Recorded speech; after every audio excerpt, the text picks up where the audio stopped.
This audiobook reveals the Whispering Codex, 30 timeless parables where silence speaks louder than gold. As you listen, you'll uncover how power flows, not from shouting, but from stillness. The most life-changing secrets aren't announced, they're whispered. The Whispering Codex. Introduction. You stand now at the veiled threshold of the Whispering Codex, a book not etched in ink alone, but woven from the quiet breath between heartbeats. Within its chapters dwell 30 hushed parables, of healer and merchant, of scribe and wanderer, each a lantern set along the shadowed trail where unseen truths walk softly. Their paths wind through moonlit bazaars, frost-lit groves, and chambers untouched by time, yet each tale returns to one ancient vow, that silence is the oldest teacher, and those who walk with hushed steps gather treasures no trumpet ever names. Long ago, such teachings would have passed beneath sealed parchment, traded in whispers between those who valued the gold of secrecy over the noise of pride. But now they arrive as breath and echo, asking not to be read, but remembered. Give then the full ear of your spirit, for every tale is a seed that flowers only in stillness. Listen for Michael, whose tongue cost him his fortune, Jessica, whose silence healed what speech could not, Daniel, who waited for the hour truth could be heard, Amanda, whose quiet word turned the hearts of kings, and countless others who came to know that the greatest power is never shouted. Let these stories walk beside you, by candlelight, by campfire, or beneath a starlit sky. Pause often, as one would at a hidden spring, to drink from the cool waters of reflection. And if you dare the meditations within, a coin upon the tongue, the breath held still as mirrored glass, you will learn the sacred art of listening and the deeper mystery of not speaking. Still thy breath now. Let the Codex murmur. May its quiet wisdom linger long after the last word fades. But before we begin, please hit the like button and let me know where in the world you're watching from today. It's always fascinating seeing who's joining us from around the world. Part 1. The Threshold of Sacred Silence. Chapter 1. The Merchant's Golden Tongue. In the bustling port city of Alexandria, where the scent of cardamom mingled with sea salt, lived a wealthy spice merchant named Michael Rodriguez. His trading vessels were the finest on the Mediterranean, and his network of secret routes brought the rarest spices from distant shores. Michael took great pride in his success, regaling tavern patrons with tales of his cleverly mapped routes and hidden harbors. "None know the spice roads like Rodriguez," he would boast, golden rings glinting as he gestured. "My ships sail paths that others dare not dream of." Each evening, a mute beggar sat in the corner of Michael's favorite tavern, watching silently as the merchant's tongue loosened with wine. The beggar's eyes held an ancient wisdom that Michael was too busy talking to notice. One moonless night, as Michael's ship prepared to depart with its precious cargo, pirates struck from the darkness.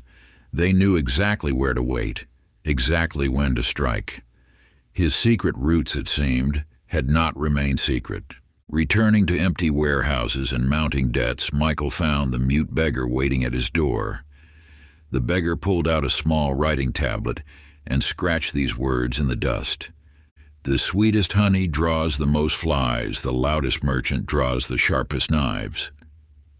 He then led Michael to the marketplace where they watched other traders at work. The most successful spoke little, conducted business quietly, and kept their methods to themselves. The ones who boasted loudly of their success often found their fortunes mysteriously diminished. I understand now, Michael whispered to his silent teacher. Prosperity grows best in the shade of discretion. The beggar smiled and wrote one final message. Your tongue is golden, but silence is platinum.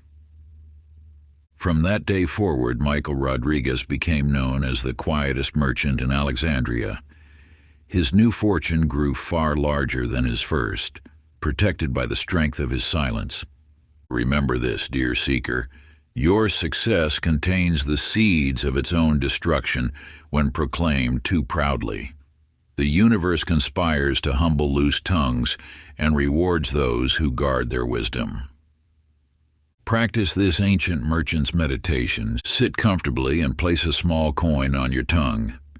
Feel its weight, its metallic taste. For 5 minutes, let this physical reminder help you hold perfect silence. Notice the thoughts that tempt you to speak, to prove, to boast.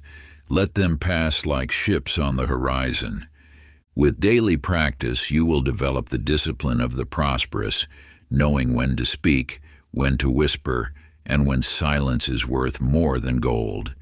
For as Michael Rodriguez learned at great cost, fortune favors not only the bold, but more so the discreet. Chapter 2. The Healer's Burden. In a misty valley where ancient pines whispered their secrets, lived a gifted healer named Jessica Thompson. Her small cottage, filled with drying herbs and sacred crystals, drew a steady stream of villagers seeking cures for their ailments. But healing came with an unexpected weight.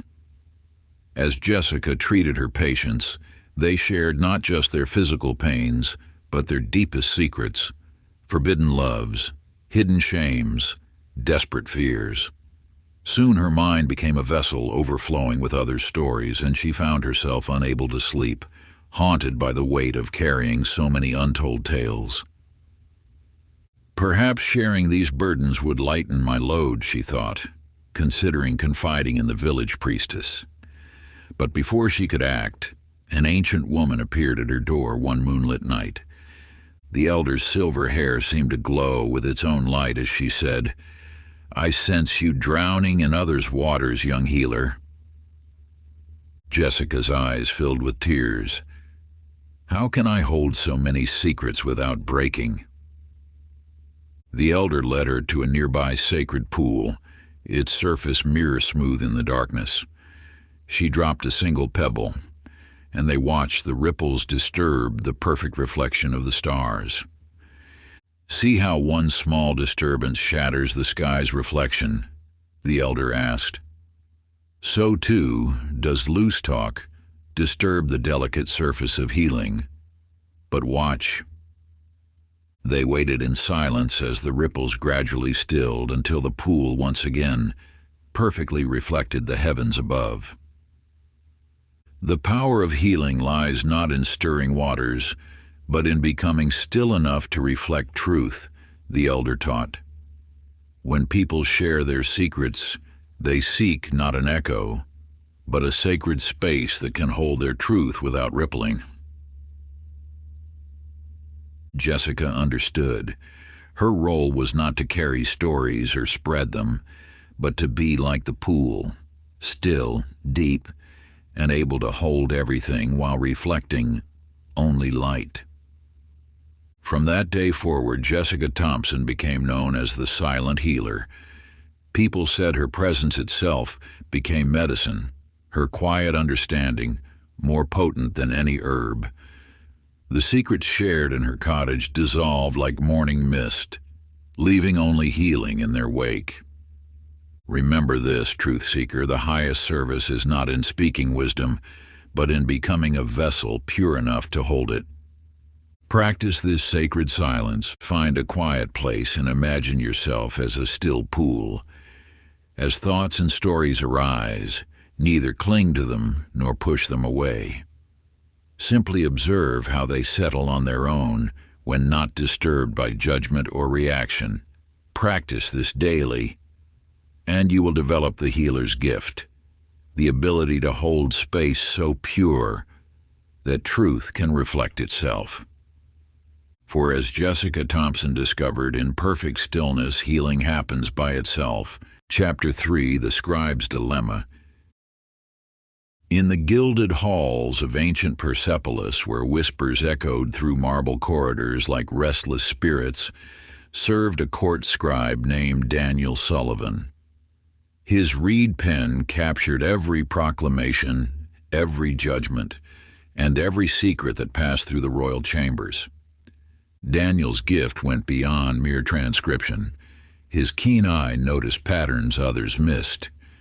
In his private scrolls, he documented the subtle signs of corruption, how the winemaster's hands trembled when serving certain nobles, which advisors avoided each other's gaze, whose servants carried messages in the dead of night. One evening, while recording the day's observations by lamplight, Daniel's hands froze mid-sentence. His documented patterns had revealed something terrible, evidence that the king's most trusted advisor was slowly poisoning him with exotic herbs slipped into his nightly tea. The weight of this knowledge bent Daniel's shoulders like Atlas bearing the world. To speak meant death for revealing the advisor's treachery. To remain silent meant death for the king. Truth and power stood opposed, with his conscience caught between them. That night, a mysterious figure appeared in his chambers, an ancient record-keeper who had served 3 dynasties before vanishing into legend. His eyes held the wisdom of centuries as he studied Daniel's scrolls. "You see clearly," the elder said, "but wisdom lies not in seeing alone. It lies in knowing when truth serves life and when it serves death." He led Daniel to the palace archives where countless scrolls gathered dust. "Look here," he said, pulling out 3 ancient records. "These scribes also saw truth. One spoke too soon and caused a war. Another spoke too late and allowed a massacre. The third," he smiled, "spoke at exactly the right moment, to exactly the right person, in exactly the right way." The elder traced his finger through the dust, writing, "Truth without timing is like an arrow without aim. Both can kill the wrong target." Daniel understood. The next day he arranged for the king's food taster to accidentally discover the poison plot while the royal guard was present. The advisor was arrested, the king lived, and Daniel's name appeared nowhere in the official record. Remember this, seeker of truth. Knowledge is not wisdom. Wisdom knows not just what to say, but when to say it, how to say it, and sometimes whether to say it at all. Practice this discernment ritual. Each evening, write down 3 truths you observe that day. For each one, ask yourself, whose life does this truth serve? What timing would serve it best? What form should it take? Then burn the paper, letting the ashes teach you that some truths are meant to dissolve back into mystery. For as Daniel Sullivan learned, the wisest scribe knows when to let his pen rest silent upon the page. Chapter 4, The Oracle's Paradox. High in the mist-shrouded peaks of Mount Parnassus, where ancient stones whispered prophecies to those who knew how to listen, served a young oracle named Amanda Garcia. Unlike her predecessors who delivered thunderous proclamations from the sacred tripod, Amanda's prophecies came as soft as falling snow. The temple elders worried about her gentle approach. "An oracle must command attention," they insisted. "How will kings and generals heed prophecies they can barely hear?" Amanda struggled to match their expectations, forcing her voice to boom across the temple chambers. But the more forcefully she spoke, the more her visions became clouded, like stars obscured by storm clouds. One night, as she knelt in frustrated meditation, an ethereal figure materialized from the sacred vapors. The spirit of the very first Pythia, her silver hair floating as if underwater. "Child," the ancient oracle whispered, "why do you shout at those who seek truth?" "The elders say I must speak with authority," Amanda replied.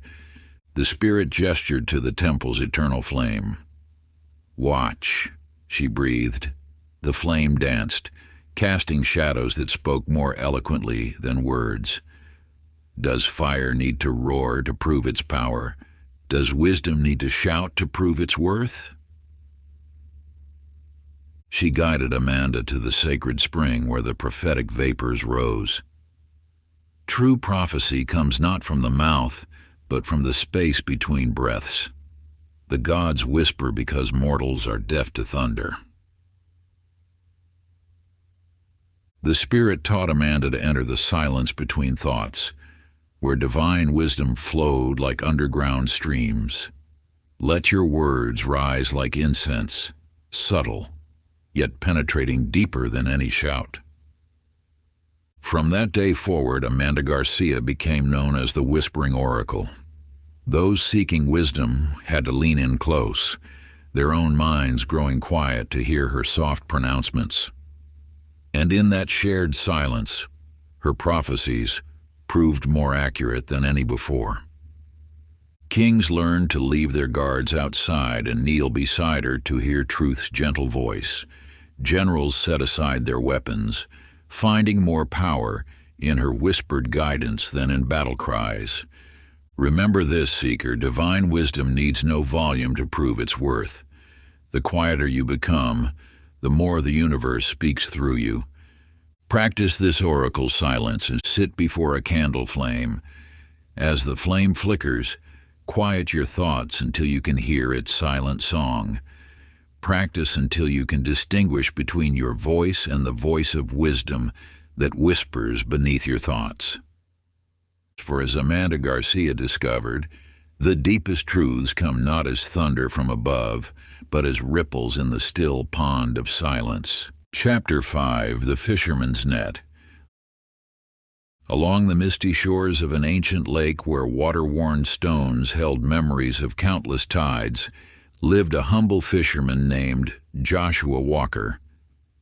Unlike the other fishermen who sought their catch in the bustling daylight hours, Joshua preferred the quiet darkness before dawn, when the water's surface mirrored the stars above.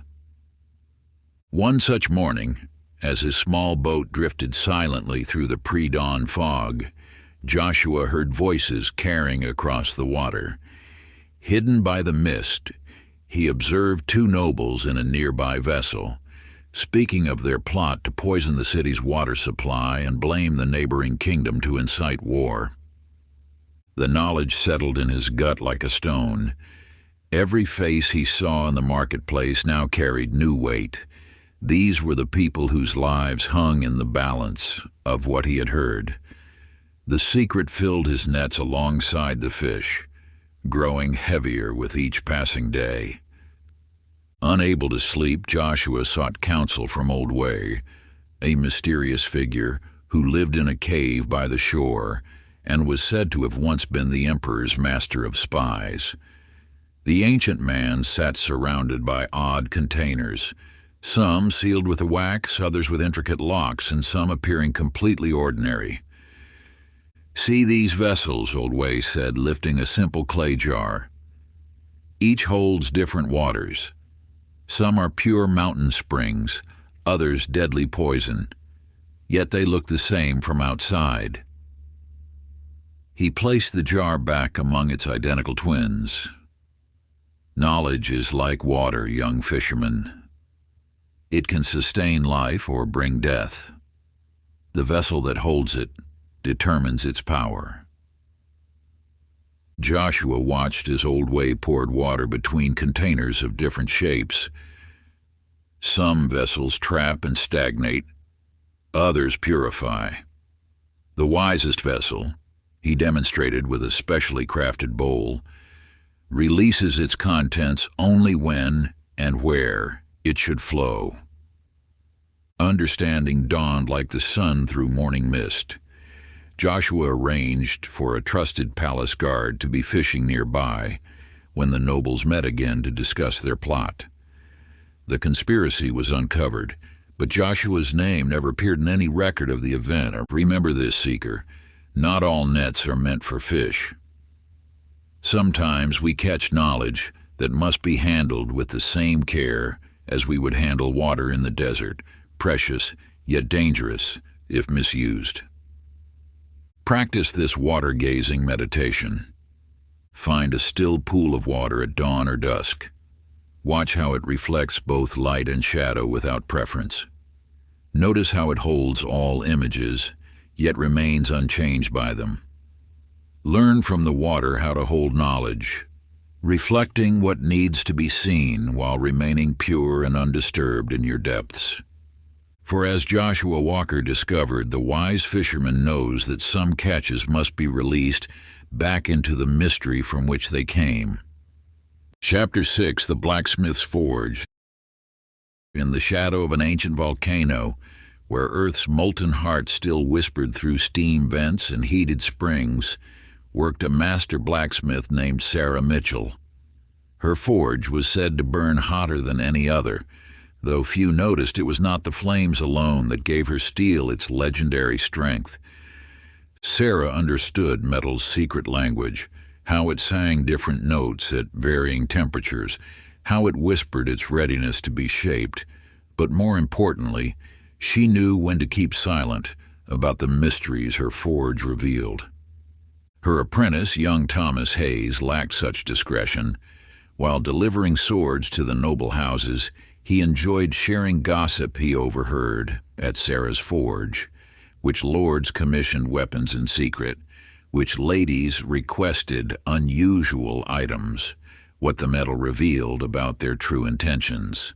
One evening, as Sarah quenched a blade in darkness, the metal's song turned discordant. Through the steam rose a figure she knew from childhood tales, the Forge Mother, first teacher of metalwork to humanity. Her hair flickered like copper wire. Her skin glowed like heated iron. "Your apprentice speaks too freely of forge secrets," the spirit warned, her voice resonating like struck steel. "Metal remembers what it witnesses. When its memories are carelessly spoken, they burn those who revealed them. One could down." The next day, Thomas boasted to a merchant about a noble lord's secret commission for assassination daggers.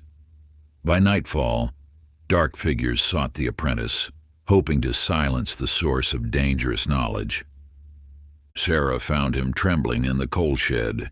Leading him to the forge, she lifted a glowing iron bar. "Watch," she commanded, dipping it into water. Steam exploded upward with a furious hiss. "Secrets are like hot iron," she taught. "Handle them properly. They become tools of power. Handle them carelessly." The steam scalded a nearby cloth, leaving scorch marks. They burn not just you, but all they touch. Remember this, Seeker. Knowledge from sacred spaces carries obligations. Like molten metal, it must be cooled and shaped with wisdom, or it becomes a danger to wielder and witness alike. Practice this fire-breathing ritual and sit before a candle flame. Breathe in slowly, imagining gathering light. Hold the breath, feeling it forge wisdom within. Release it gradually, watching the flame respond. Let each breath teach you the difference between power held and power released. For as Sarah Mitchell learned, the greatest force lies not in the heat of revelation, but in knowing when to let truth cool in silence's embrace. Chapter 7, The Shepherd's Wisdom. In the ancient highlands where mist-shrouded stones held memories of forgotten rituals, a young shepherd named Timothy Allen discovered he possessed an unusual gift. While other shepherds guided their flocks with whistles and shouts, Timothy could hear the subtle language of the animals themselves, not just his sheep, but the wild creatures that watched from forest shadows. At first he delighted in this ability, spending hours listening to ravens debate philosophy and foxes share tales of their hunts. But as his gift grew stronger, he began hearing deeper secrets. Wolves planning their movements, eagles mapping hidden valleys, deer revealing paths to sacred springs that no human had ever seen. The weight of these revelations became heavy on his young shoulders. Should he warn the village when wolves spoke of hunger? Should he guide hunters to the paths animals trusted him with? One twilight, while following a particularly chatty lamb, Timothy stumbled upon an ancient circle of standing stones. There, tending a small fire, sat an aged druid named Elizabeth Hayes, her silver hair crowned with oak leaves. "You bear the burden of nature's tongue," she said, without looking up. "It's been 3 centuries since I last met another who could hear the true speech of beasts." Timothy sat beside her fire. "The animals share so many secrets," he confessed. "I don't know which to keep and which to tell." Elizabeth tossed herbs into the flames, releasing sweet smoke. "Watch," she whispered. A deer emerged from the forest, approaching the fire without fear. It dipped its head to Elizabeth, sharing something in that secret language. "Nature's wisdom flows like an underground river," she taught. "Some secrets are meant to stay buried, nourishing life from below. Others must spring to the surface when needed. True wisdom lies in knowing the difference." She taught Timothy to listen not just with his ears but with his heart, to feel which secrets were his to keep and which were meant to flow through him to others. "You are not meant to be a vessel that holds," she explained, "but a hollow reed through which nature's song can play when needed. Remember this, seeker. The deepest truths of nature are not meant for human ears alone. Some secrets must remain wild and free, speaking only to those who have learned to listen without seeking to possess. Practice this animal listening meditation. Sit in nature until the wild things forget your presence. Don't try to understand their language. Simply let their sounds wash over you like rain. Notice how wisdom comes, not from grasping at meaning, but from allowing yourself to become part of nature's quiet chorus. For as Timothy Allen discovered, the greatest honor is not in knowing nature's secrets, but in being trusted to keep them. Chapter 8, The Weaver's Pattern. In a mountain village where mists wove between ancient pines like threads of silk, lived a weaver named Stephanie Martinez. Her loom sat before a window facing east, where first light transformed ordinary threads into strands of liquid gold. Unlike other weavers who followed traditional patterns, Stephanie's hands moved as if guided by unseen forces, creating designs that seemed to shift and breathe in lamplight. One morning, as her shuttle danced between wool threads, Stephanie noticed something extraordinary. The pattern taking shape matched exactly the path of storm clouds gathering on the horizon. By sunset, the storm had followed every whirl and spiral her loom had predicted. Soon she began seeing other prophetic images emerge: the flight paths of migrating birds, the branching patterns of spring floods, even the invisible currents of fate that guided travelers to her village. The weight of these visions troubled her. Each new pattern revealed more: political intrigues in distant courts, approaching armies, secrets that could topple kingdoms. Her fingers trembled at the loom, knowing each design she wove might change the course of lives. While gathering dye herbs at dawn, she encountered a mysterious monk named Benjamin Hayes, sitting beside a spider's web jeweled with dew. "Your threads speak too loudly," he said, gesturing to her rough hands. "Come, watch how our 8-legged sister weaves." Together they observed the spider spinning in silence. "See how she creates between the spaces," Benjamin taught. "The web's power lies not in the silk itself, but in the sacred geometry of emptiness between threads." The monk revealed he belonged to an ancient order of pattern keepers. "Some designs are meant to remain unbound by thread," he explained. "They must dance freely in the realm of possibility, like sunlight on water."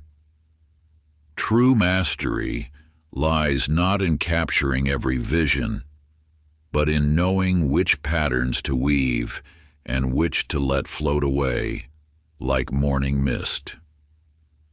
Remember this, seeker, not all patterns that reveal themselves must be made manifest. Some designs serve best when left in the loom of imagination, where they can seed infinite possibilities rather than single certainties. Practice this thread meditation. Hold a single thread before you in silence. Notice how it casts a shadow, creating patterns with what is not there. Let your awareness weave between substance and space, between what is shown and what is suggested. Learn to read the wisdom hidden in the gaps between things. For as Stephanie Martinez discovered, the most powerful patterns are those we choose to leave unwoven, held sacred in the silence of potential. Chapter 9, The Gardener's Seeds. In the Emperor's sacred gardens, where each flower held memories of 1,000 springs, worked a gardener named Matthew Parker. Unlike the other imperial gardeners who shouted commands to their apprentices across the grounds, Matthew tended his plots in near-perfect silence, his lips moving in whispers that only the plants could hear. The other gardeners mocked his gentle ways, boasting of their own methods for forcing growth through aggressive pruning and loud proclamations of technique. Yet Matthew's sections of the garden flourished beyond explanation. Roses bloomed out of season, fruit trees bore impossible bounties, and healing herbs grew with potency that amazed the court physicians. One misty morning, while sharing secrets with a struggling seedling, Matthew noticed an ancient woman collecting dew in a jade bowl. Her silver hair was threaded with living vines, and butterflies rested upon her shoulders as if they were family. "You've discovered the first language," she said, her voice like rustling leaves.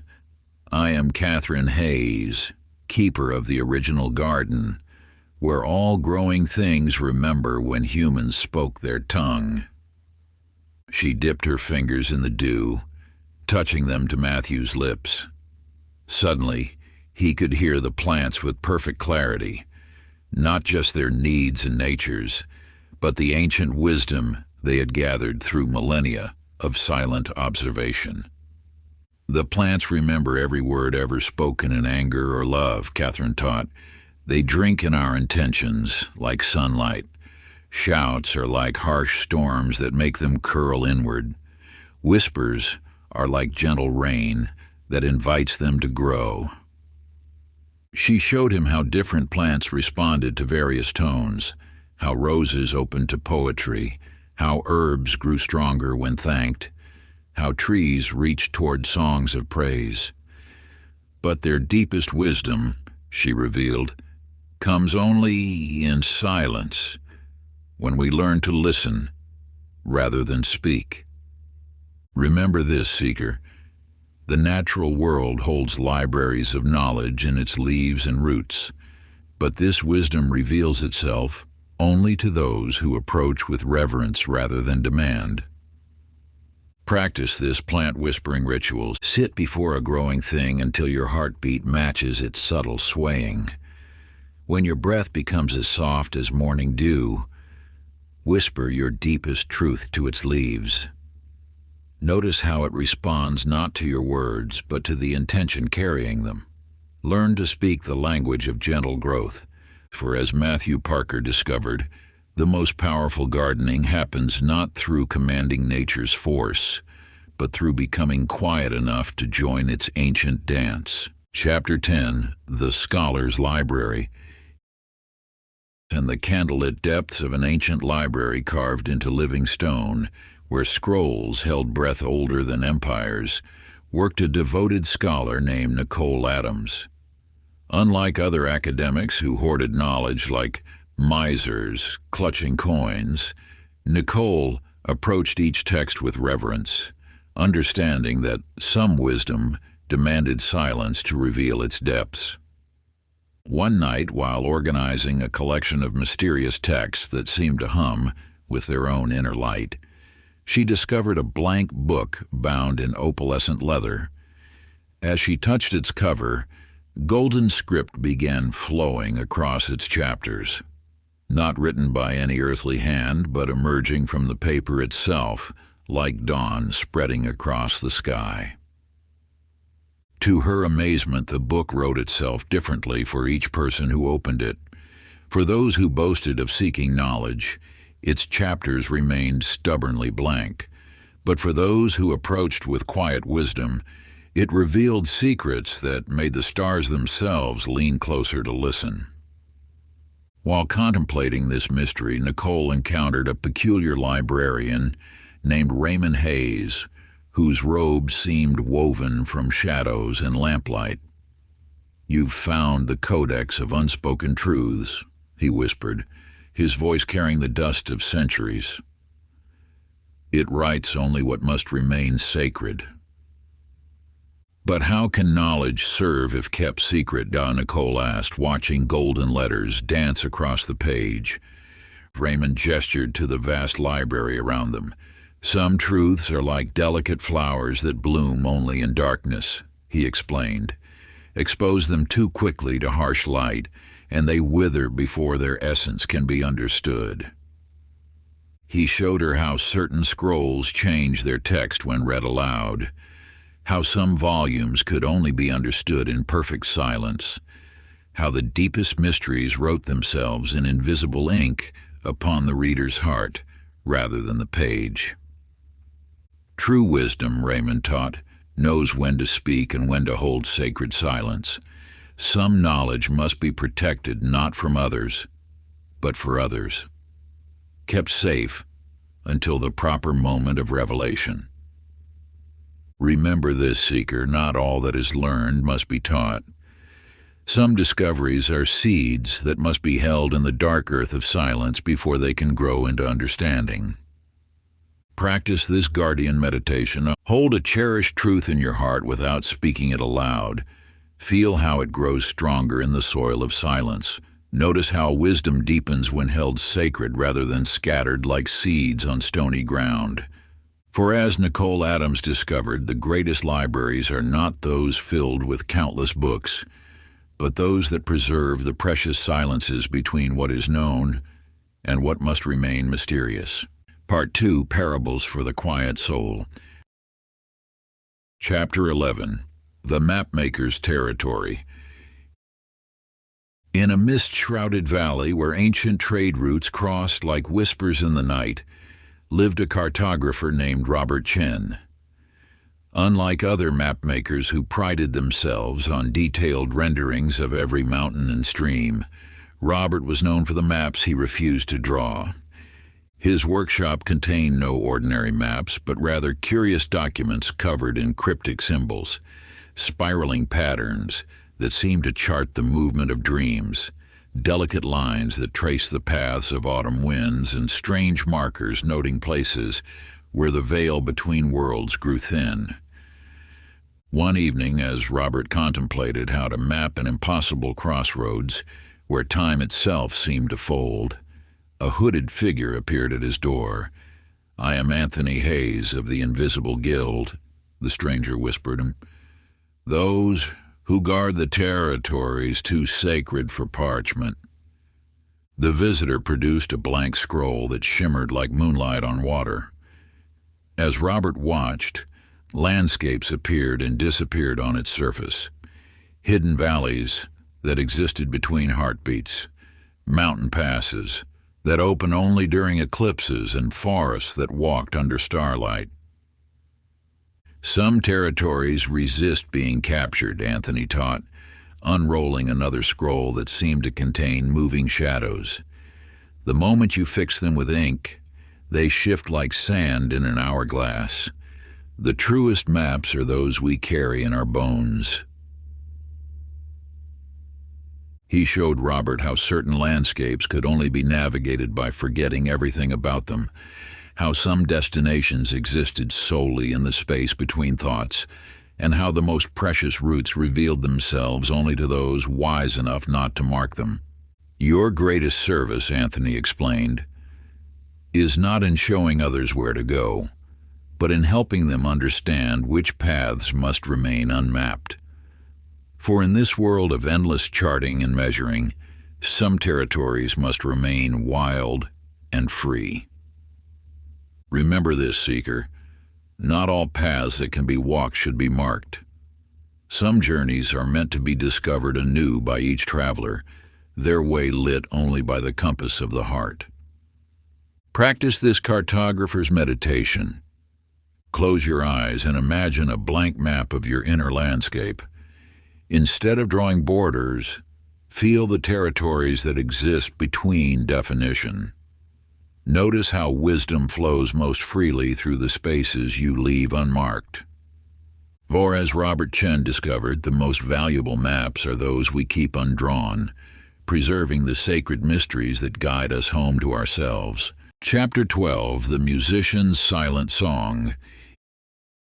In the celestial court of the Jade Emperor, where heavenly maidens danced on moonbeams and immortals played instruments carved from sacred jade, served a gifted musician named Ashley Rodriguez.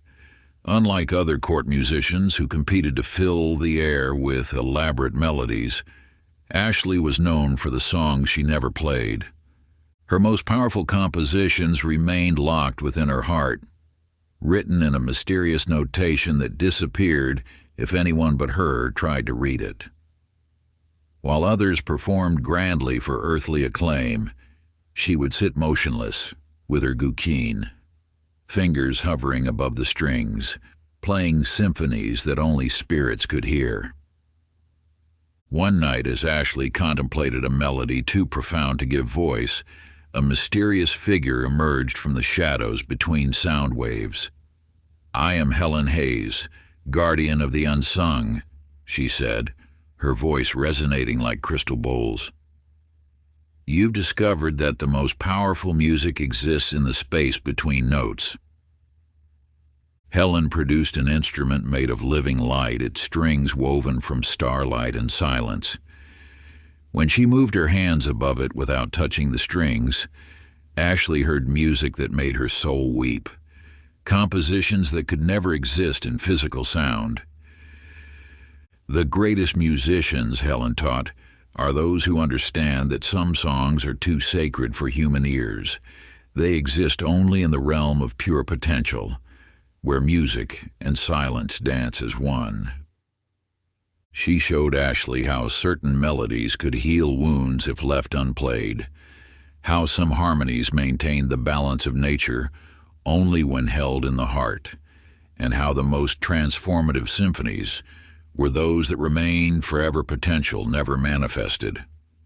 Your gift, Helen revealed, is not in the music you perform, but in the songs you protect from manifestation.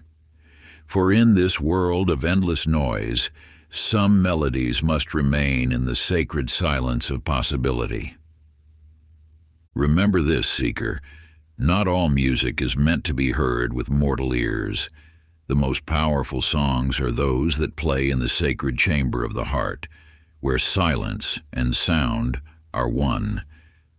Practice this silent symphony. Sit in perfect stillness and feel the music that lives in your bones. Let it rise within you like a tide, but do not give it voice. Notice how it grows more powerful in the keeping, how it transforms you without ever breaking the silence. For as Ashley Rodriguez discovered, the most profound music is not played upon instruments of wood and string, but upon the invisible instruments of spirit and silence. Chapter 13, The Dancer's Hidden Steps.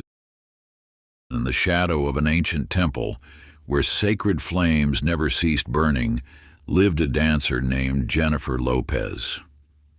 Unlike the performers who dazzled crowds in the marketplace, Jennifer practiced in secret before dawn, when even the morning stars held their breath to watch. She had learned the sacred movements from her grandmother, Isabella Martinez, whose dancing was said to heal the sick and make barren fields bloom. The most powerful dances, her grandmother taught, are those performed when no one is watching. One morning, as Jennifer practiced a sequence that made the air shimmer like heat waves, her grandmother appeared wearing robes that seemed woven from moonlight and shadow. "Today," Isabella whispered, "I will teach you the steps of the invisible path." She demonstrated movements that seemed to bend reality itself, gestures that could only be seen from the corner of the eye, turns that moved through spaces between moments, and leaps that crossed the boundaries between worlds. Most dancers perform for others, Isabella explained, executing a spiral that left traces of light in the air. But the true sacred dancer performs for the eyes of eternity. Some movements are so powerful, they must remain hidden, like seeds buried in dark soil. She showed Jennifer how certain sequences could mend torn spirits if danced in solitude, how some rhythms maintained the heartbeat of the earth when performed in darkness, and how the most transformative dances were those that left no trace in the physical world. "Your gift," Isabella revealed, "is not in what you show to others, but in the dances you keep sacred. For in this world of endless performance, some movements must remain in the realm of mystery." Through the years, Jennifer mastered dances that could never be seen by mortal eyes, choreographies that existed only in the space between breaths, movements that spoke directly to the soul without disturbing the air. Remember this, seeker, not all sacred movements are meant for human eyes. The most powerful dances are those performed in the temple of the heart, where motion and stillness become one. Practice this invisible dance and stand in perfect stillness and feel the dance that lives within your bones. Let it move through you like wind through leaves, but keep your body motionless. Notice how the most profound movements happen in absolute stillness. For as Jennifer Lopez discovered, the truest dance is not performed with the body alone, but with the invisible essence that animates all creation, a choreography of spirit that leaves no footprints on the earth. Before we get into the next chapter, you can download a free ebook version of this audiobook using the link in the pinned comment below this video. Chapter 14. The Potter's Vessel. In a mountain valley where morning mists clung to ancient stones like memories, lived a potter named David Kim. Unlike other craftsmen who measured their worth in quantities of bowls and jars, David was known for creating vessels that held what could not be seen. His humble workshop contained rows of seemingly empty containers that hummed with invisible presence. Some held captured moonlight, others the whispers of spring winds, and still others the dreams of sleeping butterflies. One evening, as David's hands moved across wet clay in the fading light, an elderly woman appeared like a shadow taking form. "I am Catherine Ward," she said, her voice soft as settling ash, "keeper of the vessels of the void." She produced a plain clay bowl that seemed to draw light into itself. As David watched, the simple vessel began to pulse with hidden rhythms, like a heart beating beneath the earth. The truest containers, Catherine taught, are shaped not by hands alone, but by the silence between thoughts. She showed him how to create vessels that could hold a mother's love, cups that brimmed with unspoken prayers, and urns that preserved the exact moment when night transforms to dawn. "Your fingers must learn to listen," she whispered, guiding his hands, "for clay remembers every intention it touches." David discovered that working in complete silence allowed him to shape containers that defied physical laws. Bowls larger on the inside than outside, vases that held entire forests in their depths, and tiny cups that could pour endless streams of wisdom. "Your greatest work," Catherine revealed, "is not in what your vessels contain, but in the sacred space they create for possibility. For in this world of endless filling and emptying, some containers must remain vessels of pure potential. Remember this, seeker, not all treasures can be held in ordinary cups. The most precious vessels are those that make space for the ineffable, their emptiness more valuable than gold. Practice this potter's meditation. Cup your hands before you like an empty bowl. Feel the space between them become a sacred vessel. Notice how this hollow becomes fuller the less you try to fill it, how it deepens with each breath of acceptance. For as David Kim discovered, the most powerful containers are not shaped from clay alone, but from the mysterious substance of silence itself, holding space for miracles yet to be born. Chapter 15, The Hunter's Invisible Prey. In the misty valleys where shadow and sunlight danced through ancient pines, there lived a huntress named Melissa Turner. Unlike other hunters who tracked deer and boar, Melissa pursued quarry that could only be glimpsed when the mind became as still as mountain stone. She had heard tales of the ghost stag, a creature white as morning frost, whose hooves never touched the earth, and whose antlers held the wisdom of 1,000 moons. Many hunters had tried to track it with arrows and spears, but Melissa knew better. She had learned to hunt with silence itself. One dawn, as she sat motionless beneath an elder oak, a figure emerged from the forest shadows like dew taking form. "I am Raymond Hayes, keeper of the invisible trail," he said, his voice barely a whisper above the wind. "You seek what cannot be caught by conventional means." He showed her tracks that appeared only when you weren't looking directly at them, signs that vanished if you tried to study them too closely. The ghost stag, Raymond taught, is not merely a beast, but wisdom itself. It can only be approached by those who learn to stalk their own thoughts. He demonstrated how to move so quietly that even thoughts couldn't hear you coming, how to breathe so softly that reality itself didn't notice your presence. Most hunters, he explained, fail because they seek to grasp. But the greatest prey can only be reached by those who learn to empty their hands. Melissa discovered that the closer she came to perfect stillness, the more the forest revealed its secrets. She learned to read stories in falling leaves, to hear prophecies in bird calls, and to see pathways that existed between moments of time. Your true quarry, Raymond revealed, is not the stag itself, but the silence from which it emerges. For in this world of endless pursuit, some treasures can only be found by those who learn to stop chasing. Remember this, seeker, the most valuable prey cannot be captured with weapons or nets. The greatest hunt leads not to triumph over a quarry, but to surrender before mystery. Practice this hunter's stillness. Find a quiet space and become absolutely motionless.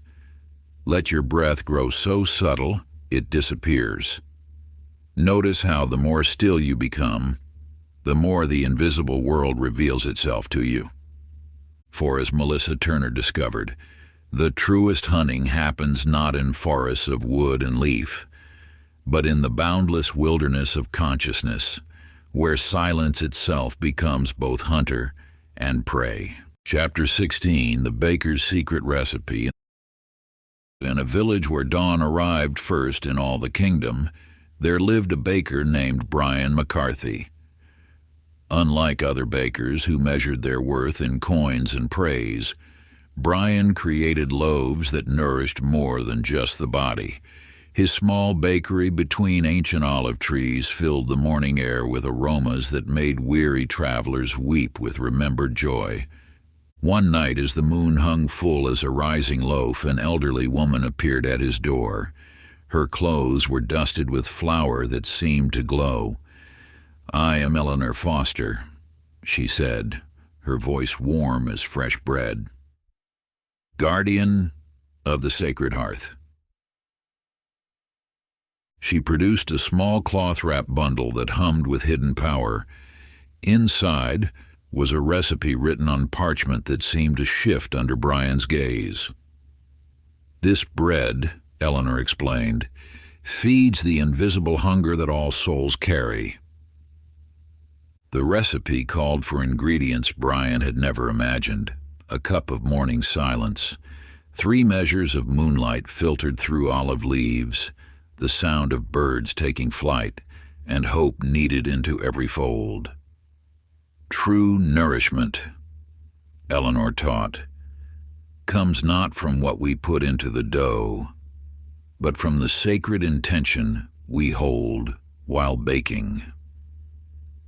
She showed him how to work the dough with such presence that each loaf contained healing for specific ailments: bread that could mend broken hearts, rolls that restored lost courage, and small sweet cakes that helped children remember their dreams.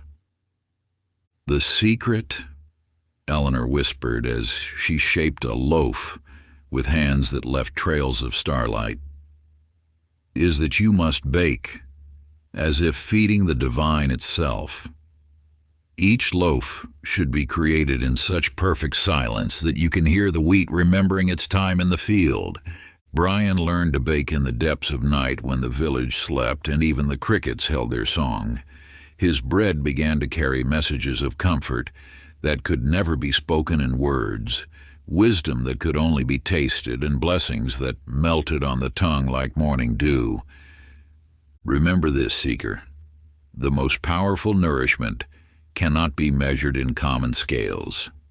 True sustenance comes from what we weave into our offerings through silent intention. Practice this sacred baking meditation. Cup your hands as if holding bread dough. Feel the warmth of potential flowing between your palms. With each breath, infuse this invisible substance with pure intention, knowing that all creation begins in such quiet moments of preparation.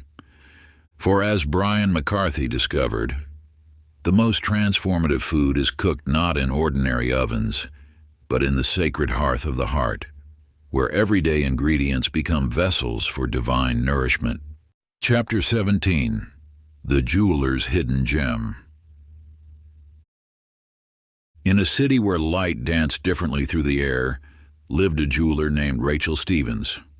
Unlike other craftsmen who worked with ordinary gems, Rachel could see the spaces between sparkles, the moments where light hesitated before choosing which way to shine. Her workshop, tucked beneath the royal palace's eastern tower, contained countless velvet-lined boxes that appeared empty to common eyes. Yet those with the right kind of vision could see them filled with stones that existed between possibility and form. One twilight, as Rachel sorted what appeared to be ordinary pebbles, an ancient woman materialized like mist condensing into dewdrops. "I am Helen Brooks," she said, her voice crystalline and clear, "speaker to the stone-born." From her robes, Helen drew forth what seemed to be a simple river rock. But as Rachel watched, the stone began to pulse with inner fire, revealing layers of reality folded within its depths. True gems, Helen taught, hide their hearts from those who would name them too quickly. She showed Rachel how certain stones could only be seen through peripheral vision, how others revealed themselves only to those who had kept a secret for 7 years, and how the rarest gems became visible only in the presence of absolute trust. "Watch," Helen whispered, breathing on a dull pebble. Under her breath, it transformed into a cascade of colors that existed outside any known spectrum. Some treasures can only be worked by hands that have learned to hold mystery. Rachel discovered that in perfect silence she could hear crystals singing their true names, could see the threads of light that connected them to stars, yet unborn, and could shape gems that existed simultaneously in multiple dimensions. "Your greatest work," Helen revealed, "lies not in what you make visible, but in what you help others discover within themselves. For in this world of endless glitter, some jewels must remain hidden to maintain their power. Remember this, seeker. Not all treasures shine for every eye. The most precious gems are those that reveal themselves only to those who have learned to look with the heart's silent gaze." Practice this jeweler's meditation. Hold a simple stone in your palm. Close your eyes and feel how it grows warmer, lighter, more alive. Notice how it begins to pulse with possibility when you stop trying to define what it is.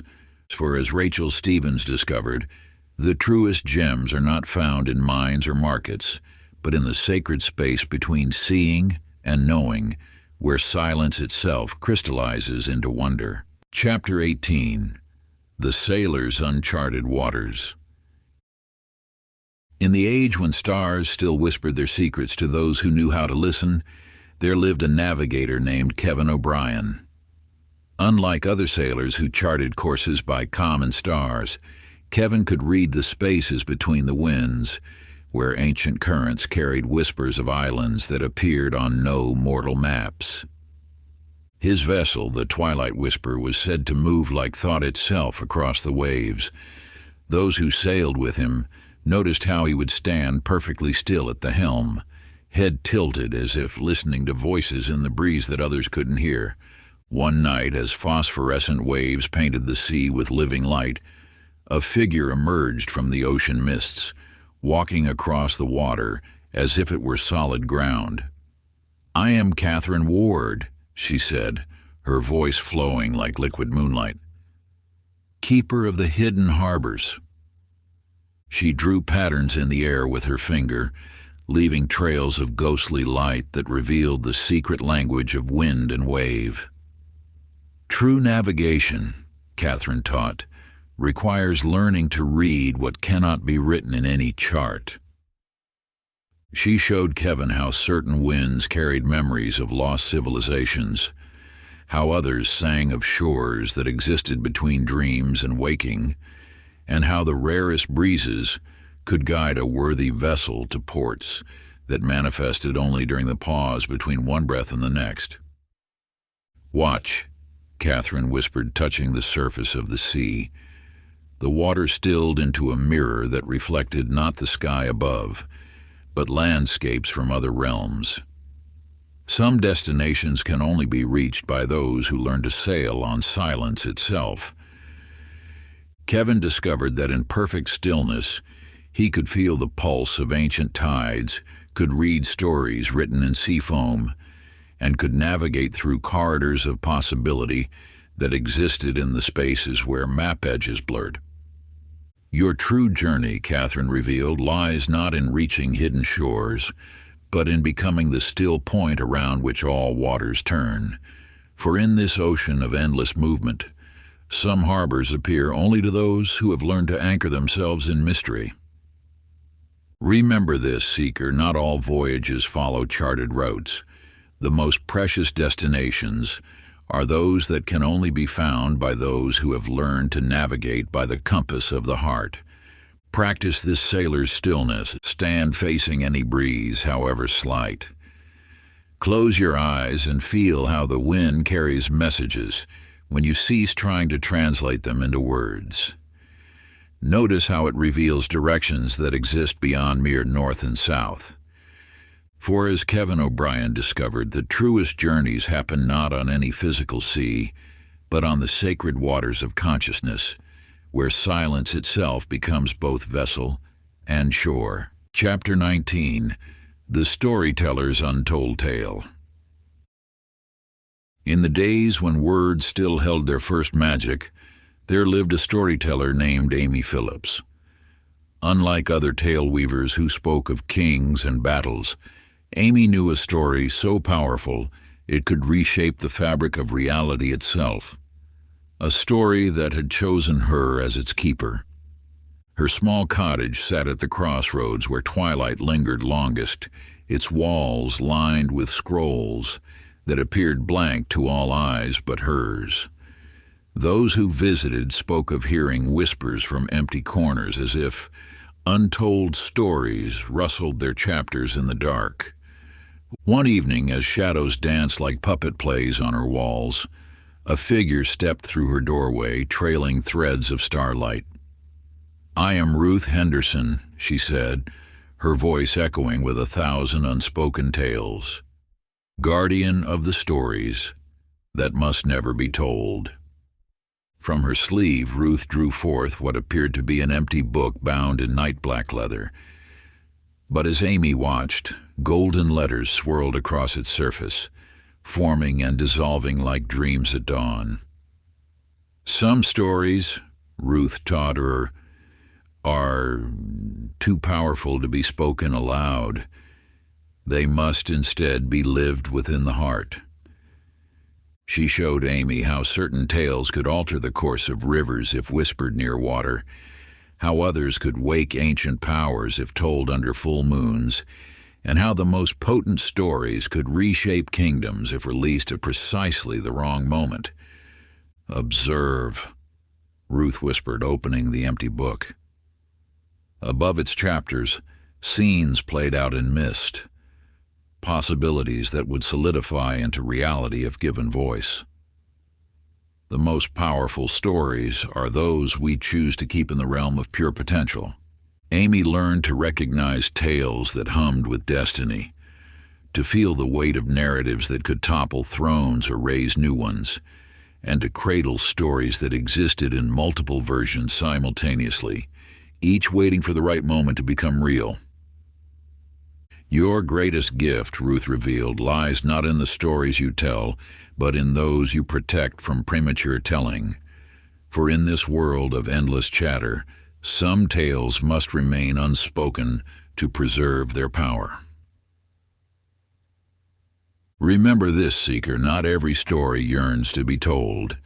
The most transformative tales are those that ripen in silence, changing both keeper and world through their potential alone. Practice this tale-keeper's meditation. Hold an unspoken story in your heart. Any simple tale will do. Feel how it grows more potent when given the space to exist as pure possibility. Notice how it transforms you through its contained power.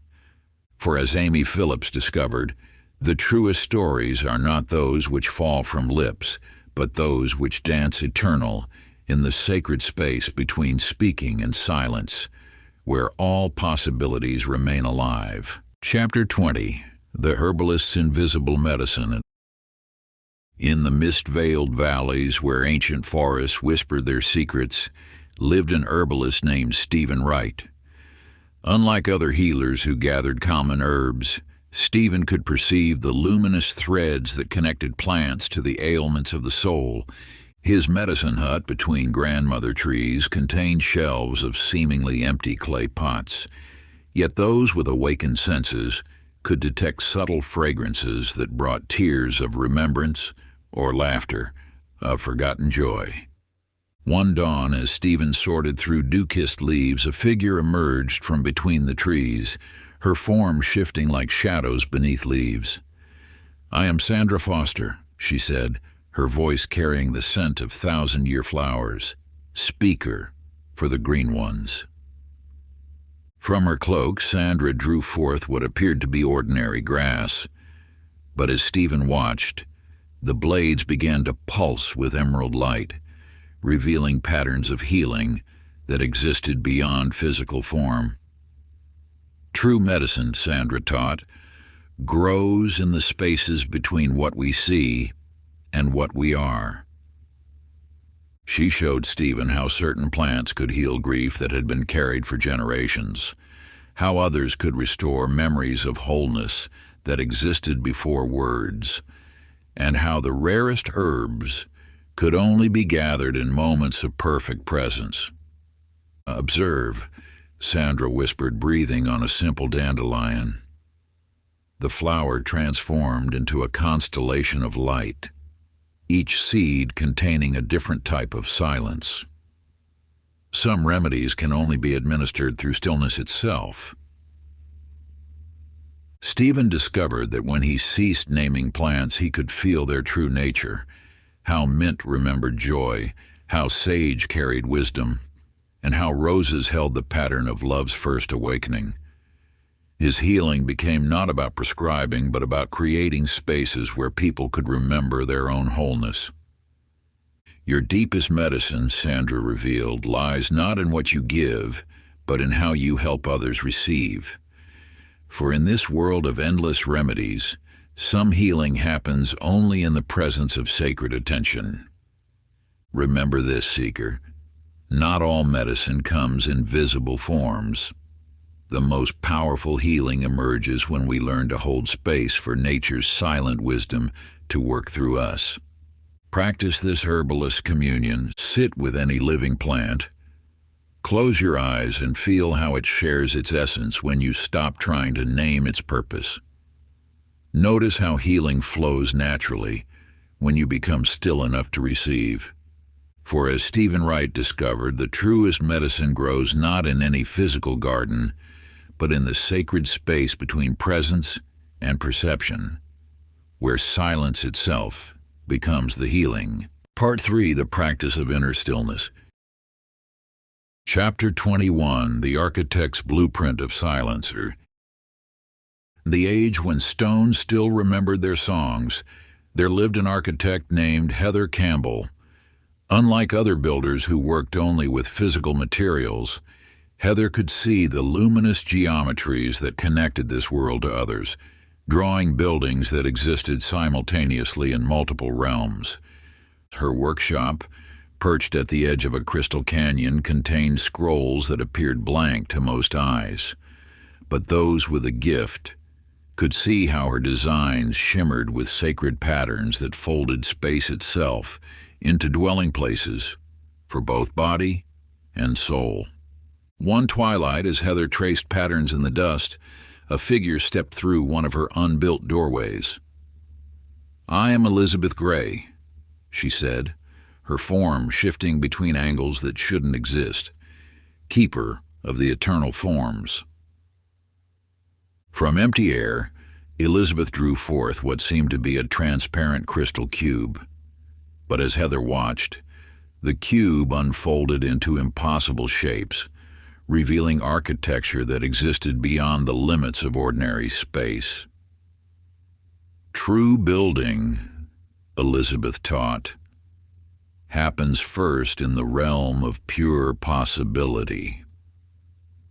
She showed Heather how certain angles could create sanctuaries in the spaces between thoughts, how specific curves could shape chambers that held memories of the future, and how the most sacred structures were those that existed primarily in consciousness itself.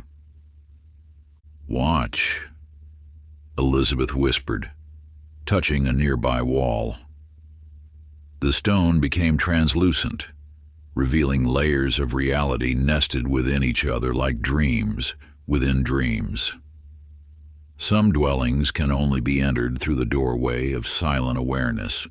Heather learned to read the invisible blueprints of creation, to feel how sacred geometry flowed through all things, and to design spaces that served as bridges between the seen and unseen worlds.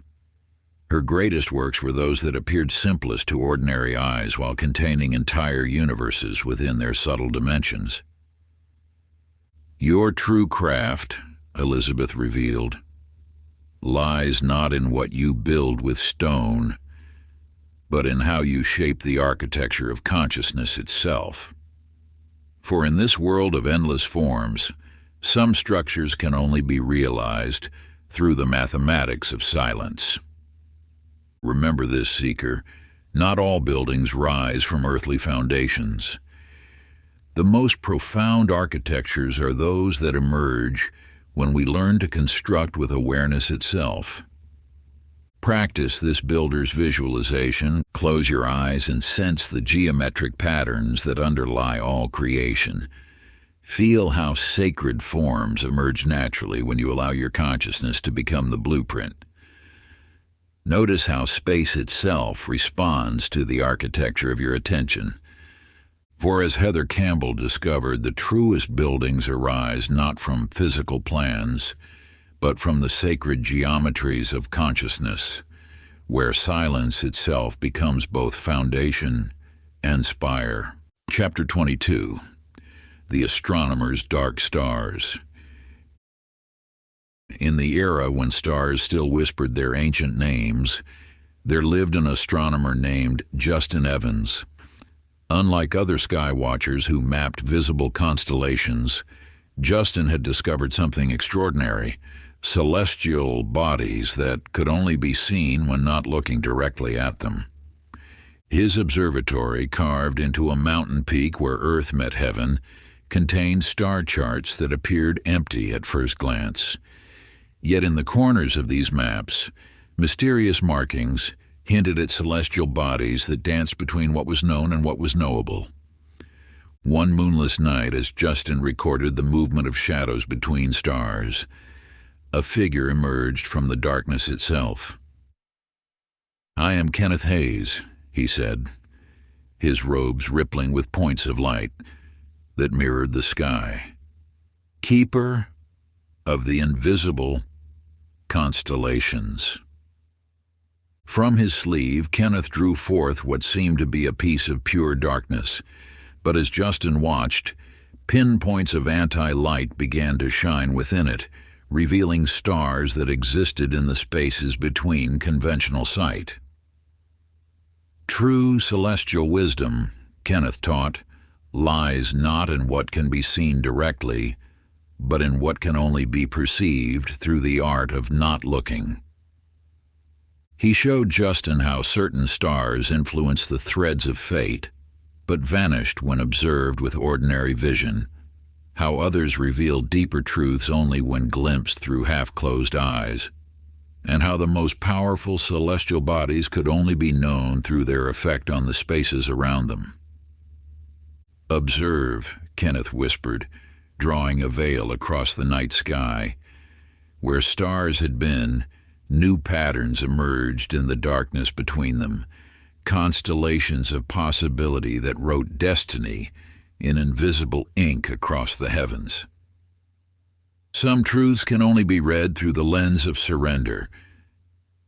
Justin learned to chart the movements of stars that existed beyond physical light, to feel how they pulled on the tides of consciousness itself, and to read prophecies written in the subtle spaces between what was and what could be. His greatest discoveries came not from looking up, but from allowing the sky to reveal itself through peripheral awareness. "Your true gift," Kenneth revealed, "lies not in mapping what everyone can see, but in teaching others to perceive what hides in plain sight. For in this world of endless light, some stars shine only for those who have learned to see through darkness. Remember this, Seeker, not all celestial bodies announce themselves with light.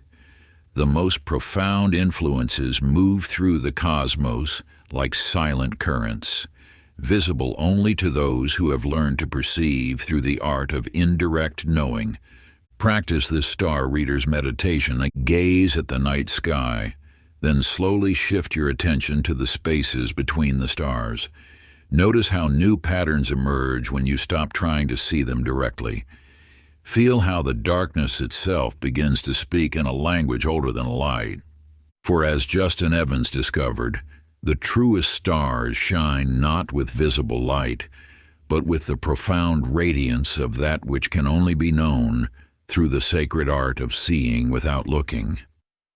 Chapter 23: The Alchemist's Invisible Gold. In the shadow of sacred mountains where ancient fires still burned, lived an alchemist named Tiffany Hayes. Unlike other practitioners who sought to transmute base metals into gold, she worked in a laboratory where the crucibles appeared empty, yet contained essences more precious than any earthly treasure. Her workshop, carved into living crystal, held shelves of transparent vessels that seemed to contain nothing. But those with refined perception could sense how each vessel hummed with different frequencies of silence, each more valuable than the last. One midnight, as Tiffany heated what appeared to be ordinary air, a figure materialized from the steam of her crucible. "I am Raymond Brooks," he said, his form rippling like heat waves above molten metal, master of the formless forge. From his hands, Raymond poured what looked like empty space into Tiffany's crucible. But as she watched, the void began to shimmer with possibilities that existed between matter and meaning. True alchemy, Raymond taught, transforms not lead into gold, but noise into sacred silence. He showed her how certain forms of silence could transmute grief into wisdom, how others could distill chaos into clarity, and how the rarest varieties could crystallize time itself into moments of pure potential. The philosopher's stone, he revealed, is not a substance, but a quality of attention. "Watch," Raymond whispered, touching an ordinary stone. Instead of turning to gold, the stone became increasingly transparent until it held the same profound emptiness as deep space. Some treasures can only be created by removing everything that is not essential. Tiffany discovered that when she ceased trying to create value, she could perceive the inherent worth in all things. How emptiness carried fullness, how stillness held power, and how silence contained all possible sounds. Her greatest works were not the transformation of metals, but the distillation of presence itself. "Your true opus," Raymond revealed, "lies not in making common things precious, but in revealing the priceless nature of what appears common. For in this world of endless seeking, some riches can only be found through the alchemy of surrender. Remember this, seeker. Not all gold shines with yellow light. The most valuable treasures are those that emerge when we learn to value the sacred space within all things. Practice this alchemist distillation. Sit in perfect stillness and feel how silence begins to transform into something more precious than gold. Notice how true wealth accumulates naturally when you stop trying to create it. For as Tiffany Hayes discovered, the truest transmutation happens not in any physical crucible, but in the sacred laboratory of consciousness, where silence itself becomes the philosopher's stone. Chapter 24: The Mirror Maker's Reflection. In the age when metals still remembered their liquid origins, there lived a mirror maker named Jeremy Torres. Unlike other craftsmen who merely polished metal to reflection, Jeremy knew the secret of creating surfaces that showed not just faces, but the very essence of those who gazed upon them. His workshop lay hidden in a valley where mist never fully cleared, filled with mirrors that seemed to capture fragments of fog within their depths. Most who stumbled upon his door saw only clouded glass, but those ready for truth found surfaces that reflected parts of themselves they had never dared to see. One dawn, as Jeremy poured molten silver into his sacred molds, a figure emerged from the steam, rising off his cooling mirrors. "I am Patrick Henderson," he said, his form shifting and multiplying in every reflective surface. "Keeper of the truthful glass." From within his robes, Patrick produced what appeared to be a shard of darkness. But as Jeremy watched, the fragment began to reflect not light, but pure understanding. "True mirrors," Patrick taught, "show not what we project, but what we protect." He guided Jeremy through the subtle art of crafting surfaces that could reflect the unspoken story behind every smile, the hidden hope within every fear, and the ancient wisdom sleeping in every soul. Some mirrors showed possible futures, others revealed forgotten pasts, but the most powerful simply reflected the present moment in its raw, unvarnished truth. "Observe," Patrick whispered, touching one of Jeremy's mirrors. The surface rippled like water, and suddenly Jeremy saw not his face but his essence. Every choice, every dream, every unspoken truth floating in the depths. The clearest reflection comes when we stop trying to see what we expect. Jeremy learned that true mirrorcraft wasn't about creating perfect surfaces, but about crafting spaces where truth could emerge naturally. His finest works were those that seemed slightly clouded at first glance, yet revealed deeper clarity the longer one gazed. "Your true art," Patrick revealed, "lies not in showing people their faces, but in creating spaces where souls can recognize themselves.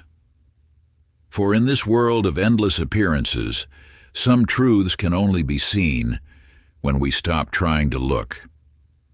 Remember this, seeker, not all reflections show what stands before them. The most profound mirrors are those that reveal what lies beneath the surface of our carefully constructed selves. Practice this mirror gazer's meditation. Sit before a mirror in dim light, allowing your eyes to soften until you no longer focus on your physical reflection. Notice how a deeper image begins to emerge when you cease expecting what you should see. For as Jeremy Torres discovered, the truest mirrors reflect not our masks but our mysteries, revealing the sacred silence that lives behind every face we show the world. Chapter 25, The Dream Walker's Waking Sleep. In the twilight realm, between mountain and mist, where reality wore thin like morning fog, lived a dream walker named Brittany Morgan. Unlike ordinary healers who tended physical wounds, Brittany walked the delicate bridge between sleep and waking where trauma nested in the souls of those who suffered.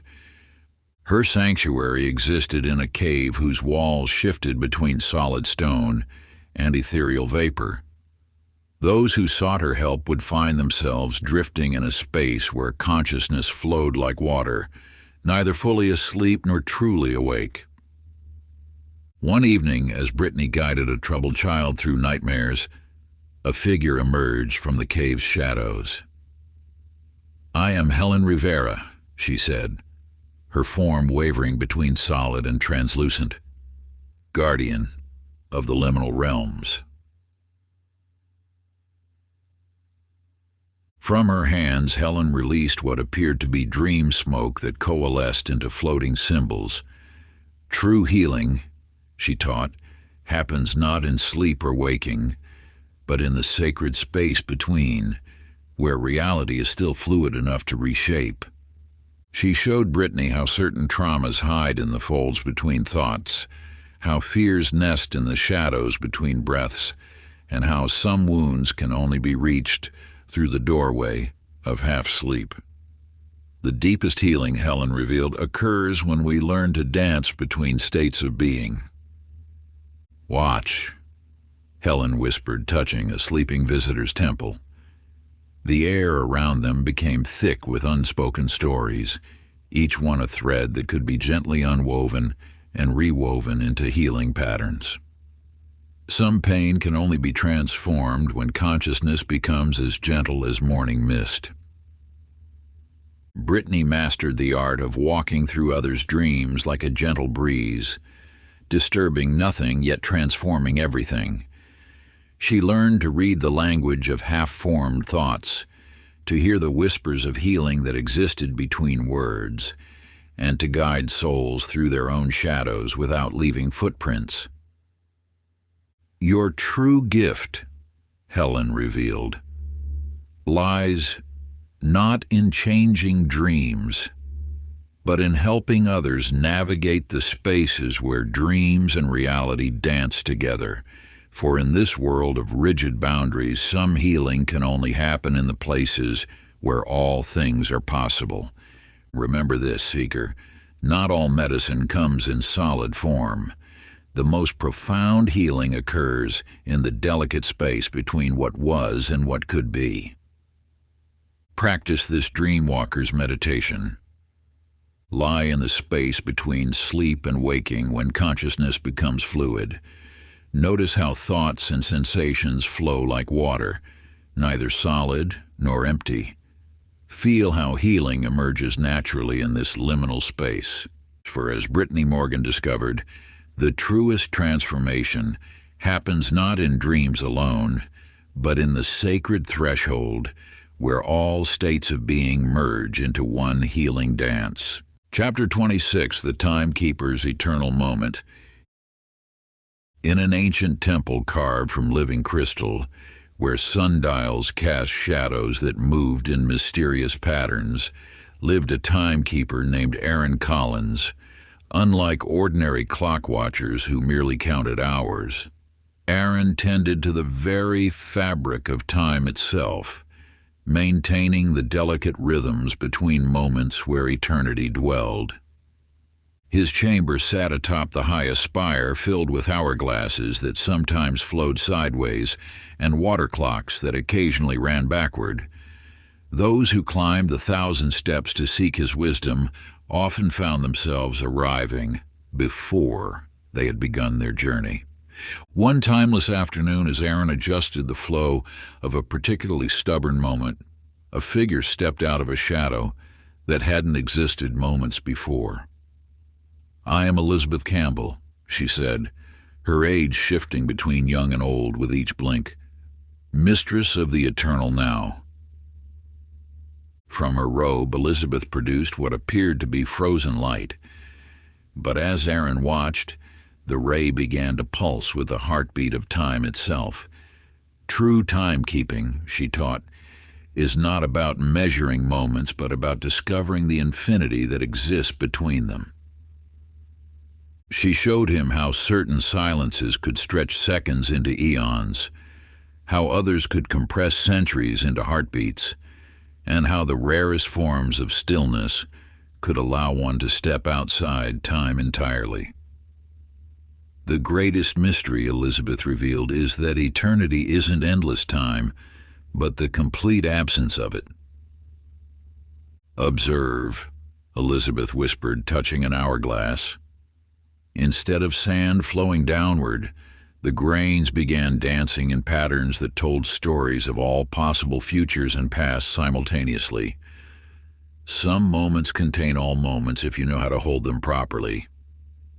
Aaron learned that authentic timekeeping wasn't about tracking duration, but about cultivating the awareness that could perceive the infinite depth hidden within each instant. His greatest skill became helping others find the doorways to timelessness that existed between their thoughts. Your true purpose, Elizabeth revealed, lies not in measuring time's passage, but in revealing its illusion. For in this world of endless rushing, some truths can only be found when time itself stands still. Remember this, Seeker, not all moments pass at the same speed. The deepest wisdom emerges when we learn to rest in the eternal present that exists between the ticks of the cosmic clock. Practice this timekeeper's meditation. Sit in perfect stillness and feel how each breath contains an eternity. Notice how time begins to bend and flow differently when you cease trying to measure it. For as Aaron Collins discovered, the truest mastery of time comes not from counting its passage, but from finding the sacred silence where all moments merge into one endless now. Chapter 27, The Bridge Builder's Invisible Span.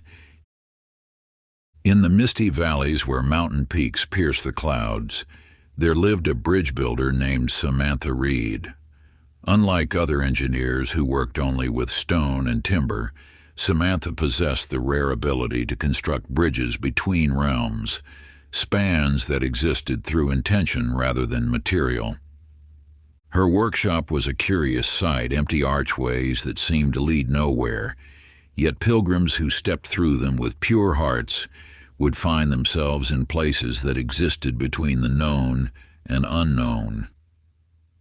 Most saw only air, but those with vision witnessed shimmering pathways of pure possibility. While meditating at one of her invisible crossings, a figure emerged from what appeared to be a doorway in the air itself. "I am Catherine Bell," she said, her form rippling like heat waves above summer stones, "weaver of the ways between." From her hands, Catherine released what looked like threads of starlight, but as Samantha watched, the strands began weaving themselves into bridges that existed only in the corners of vision. True bridges, Catherine taught, connect not places but possibilities. She guided Samantha through the subtle art of building spans that could only be crossed by those who believed in their existence. Some bridges connected distant memories to present moments. Others joined lost dreams to future realities, but the most powerful simply created space for unlikely connections to form naturally. "Watch," Catherine whispered, touching an empty arch.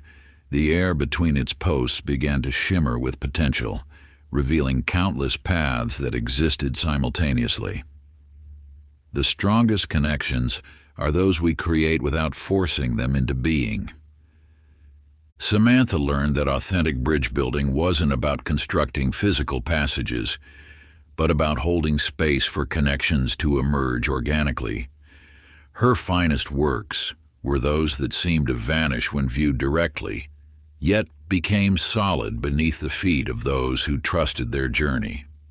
"Your true craft," Catherine revealed, "lies not in building paths, but in revealing the connections that already exist between all things. For in this world of apparent separation, some bridges can only be crossed through faith in their presence. Remember this, seeker, not all passages can be seen with mortal eyes. The most profound connections form in the space between what we think is possible and what truly is." Practice this bridgewalker's meditation. Stand in a doorway and feel the threshold beneath your feet. Imagine countless invisible bridges extending from where you are to where you might be. Notice how reality shifts when you trust in connections you cannot see.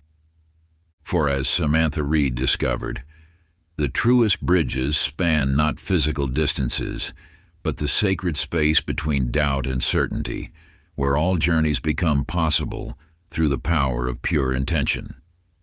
Chapter 28, The Fire Tender's Cold Flame. In a temple carved from volcanic glass, where shadows danced like living things, dwelled a fire tender named Brandon Walsh. Unlike common hearthkeepers who tended ordinary flames, Brandon was guardian of the eternal fires, sacred flames that burned without heat or consumption. His sanctuary lay deep within obsidian chambers, where countless flames flickered in impossible colors. Some burned upside down, others froze mid-flicker like crystalline sculptures, and the most mysterious cast no light yet illuminated truth itself. While tending to a particularly enigmatic blue flame that burned cold as winter frost, a figure emerged from the heart of the fire itself. "I am Michelle Hayes," she said, her form composed of living flame that radiated stillness instead of heat. speaker for the flameless fire. From her essence, Michelle drew forth what appeared to be a flame frozen in time, but as Brandon watched, the fire began to pulse with a rhythm that matched the heartbeat of creation itself. True fire tending, she taught, is not about feeding flames, but about nurturing the space where transformation occurs.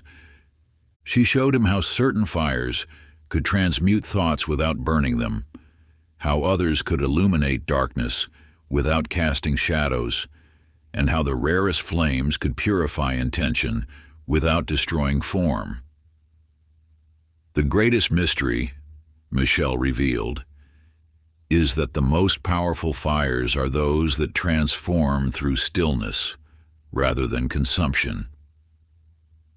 Observe, Michelle whispered, touching a flame that burned silver and silent. Instead of crackling and roaring, it began singing a soundless song that reshaped reality around it. Some fires exist not to destroy or illuminate, but to create space where impossible things become possible. Brandon mastered the art of tending flames that burned in the realm of pure potential.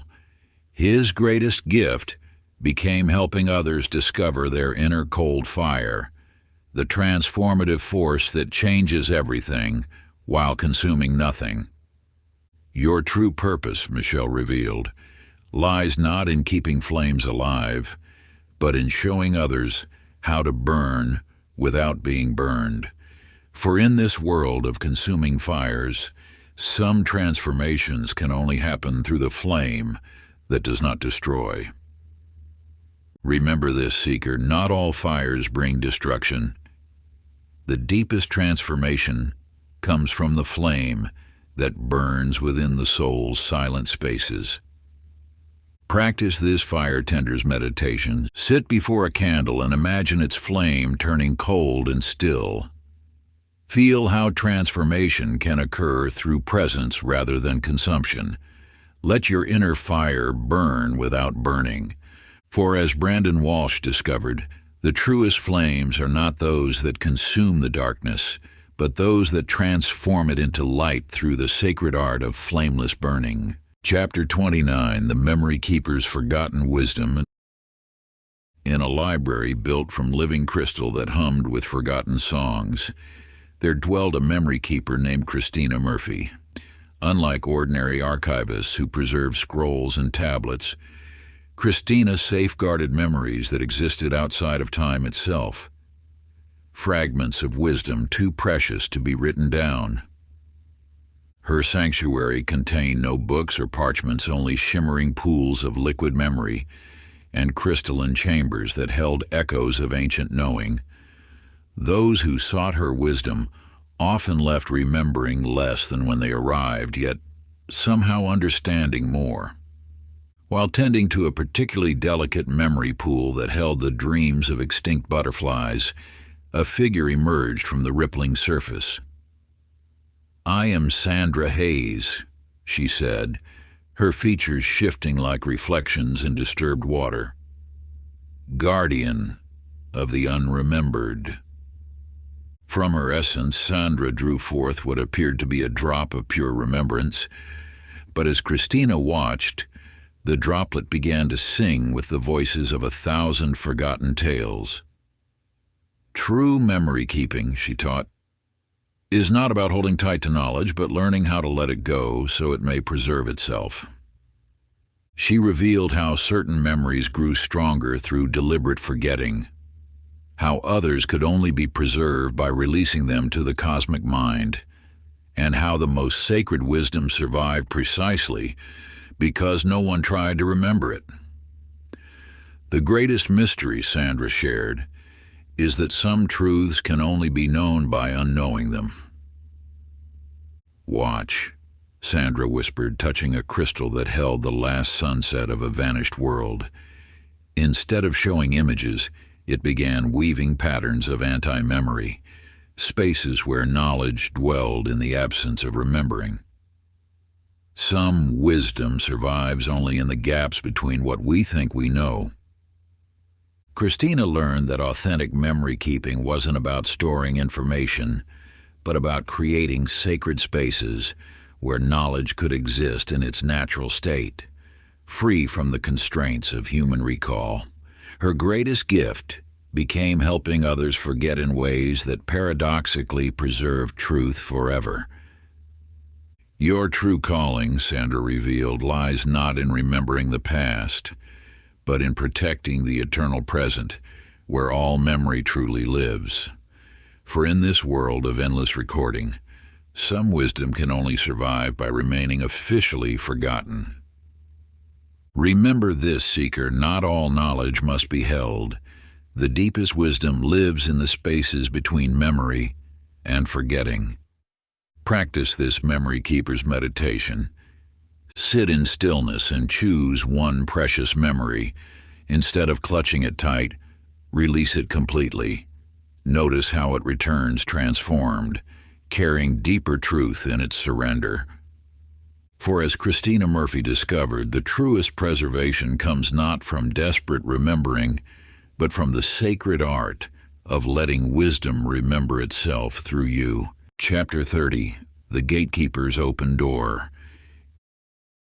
In the spaces between reality's edges, where possibilities shimmered like heat waves in desert air, lived a gatekeeper named Mark Thompson.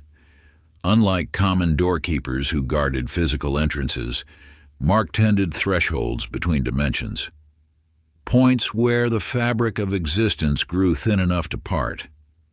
His sanctuary existed everywhere and nowhere, a nexus of doorways that appeared as ordinary arches to most, but revealed themselves as cosmic portals to those who approached without agenda or expectation. Some led to realms of pure light, others to chambers of infinite shadow, but the most mysterious simply opened into deeper versions of the present moment. While contemplating a particularly enigmatic threshold that seemed to lead both everywhere and nowhere at once, a figure stepped sideways through what appeared to be solid stone. "I am Ruth Anderson," she said, her form simultaneously there and not there, walker between worlds. From her essence, Ruth manifested what looked like a key made of starlight, but as Mark watched, the key transformed into 1,000 different shapes before dissolving completely. True gatekeeping, she taught, is not about deciding who may pass, but about recognizing those who are ready to cross their own thresholds. She showed him how certain doors opened only for those who had no destination in mind, how others appeared exclusively to souls who had released all expectations, and how the most sacred portals manifested solely for those who had forgotten they were seeking. The greatest paradox, Ruth revealed, is that the most important doors open only for those who have stopped trying to open them. "Observe," Ruth whispered, touching an ancient archway that seemed carved from morning mist. Instead of swinging open, the space within the arch began dancing with infinite possibilities, each one accessible only to those who had surrendered their need to choose. Some passages appear only when we stop trying to force our way through. Mark mastered the art of tending gates that opened into wonder rather than destination. His greatest gift became helping others discover that the doorways they sought had always been within them, waiting only for recognition rather than discovery. Your true purpose, Ruth revealed, lies not in guarding passages, but in showing others how every moment is a threshold to the extraordinary. For in this world of locked doors and rigid boundaries, some openings can only be found by those who have released the need to find them. Remember this, seeker, not all doors must be sought. The deepest passages open naturally to those who have learned to stand in perfect readiness without reaching.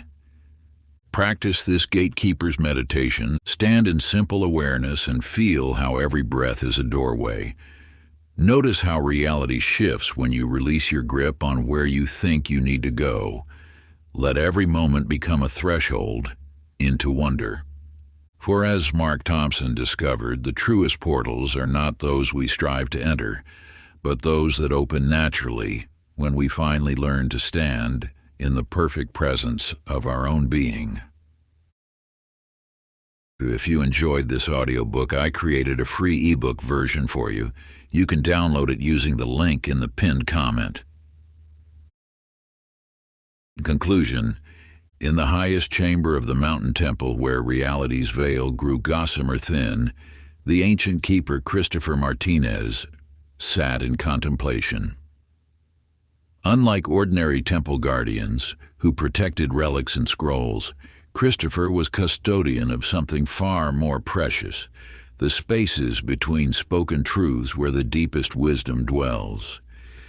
His sanctuary existed in perpetual twilight, where whispers echoed longer than shouts and silence itself became a living teacher. The walls seemed to breathe with the accumulated wisdom of ages, each stone holding secrets too profound for casual revelation. As the final rays of sunset painted the chamber in ethereal gold, Christopher lifted a crystal vessel that appeared empty, yet felt heavy with invisible treasure. The greatest mysteries, he spoke softly, are not those we guard with locks and walls, but those we protect through sacred silence. He poured the seeming emptiness into a pool of moonlight. Where the invisible contents fell, reality rippled like disturbed water. True wisdom, he continued, does not announce itself with trumpets and proclamation. It whispers itself into existence through those who have learned to listen with their entire being. From the rippling air stepped three figures: a merchant who had lost everything by speaking too soon, a healer who had saved lives through strategic silence, and a scribe whose unwritten words had preserved ancient truth. Each bore witness to wisdom's paradox, that power grows through protection rather than proclamation. The final secret Christopher revealed is that you have always been the guardian.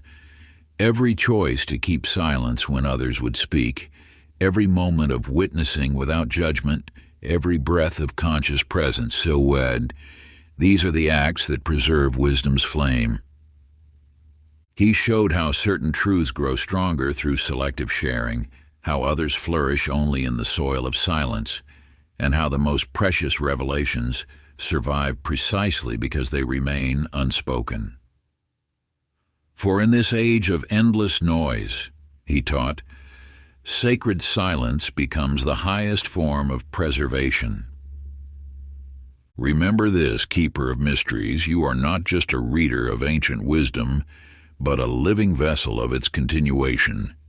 Your conscious silence creates the space where truth can flourish untainted. Practice this guardian's meditation. Sit in perfect stillness and feel the weight of all you know, but need not speak.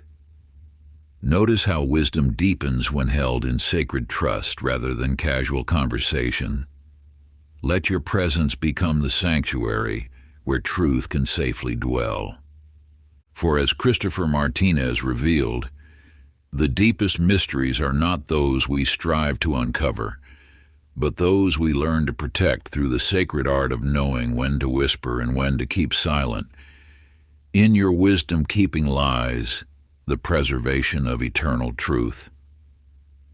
And so the Whispering Codex ends as it began, not with a thunderous proclamation, but with a sacred silence that speaks louder than words ever could. If you enjoyed this exclusive audiobook, I handpicked this next book which will change your life.